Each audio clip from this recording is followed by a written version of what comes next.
Kabi-kabilang pagbaha at halos walang katapusang kalbaryo ng taong bayan, hanggang pag-usapan ng sambayanan ang tungkol sa umano'y maanumalyang mga proyekto sa iba't ibang lugar sa bansa.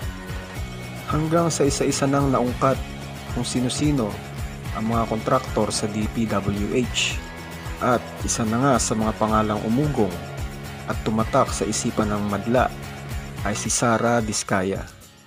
Unang naging viral personality si Sara Diskaya nang tumakbo ito sa Pasig City bilang alkalde at naging katunggali ni nooy incumbent Mayor Vico Sotto at natalo.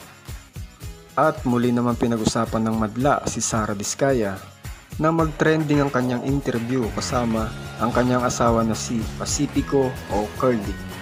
Sa kanilang interview na ginawa noong September 2024, dito ay walang takot nilang ibinida ang kanilang mansyon at sangkaterbang luxury cars.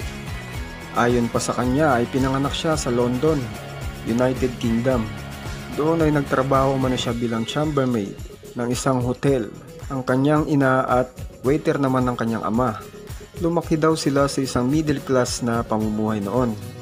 At natapos niya ang elementarya at ang high school sa London.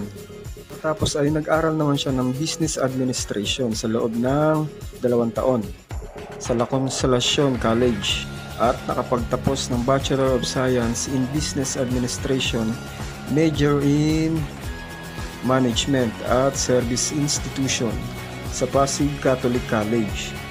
At kamakailan lang sa pagdinig ng Senate Blue Ribbon Committee tungkol sa anomalya sa flood control project, dito ay ibinahagi niya naman na nagtrabaho siya sa abroad bilang dental receptionist at orthodontic nurse. Nang tanungin naman kung doktor o nurse siya, ay sinabi nito na hindi po. Habang ang kanyang ama naman ay naging kontratista na para sa mga local government unit noong 2003. Ikinasal umano sila ni Curly sa isang civil wedding at sinundan ng church wedding noong 2016. Sabi pa nila mag-asawa ay nagsimula sila sa wala bago nakapundar noong October 2024 at naghain naman si Sara ng kandidatura para sa pagka-alkalde laban kay nooy incumbent Mayor Vico Sotto. Iginiit ng kanyang mga abogado na dual citizenship siya kaya kwalipikado umano siyang tumakbo.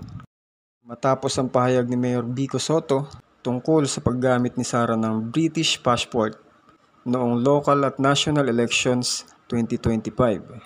Pumangalawa siya kay Mayor Vico Sotto na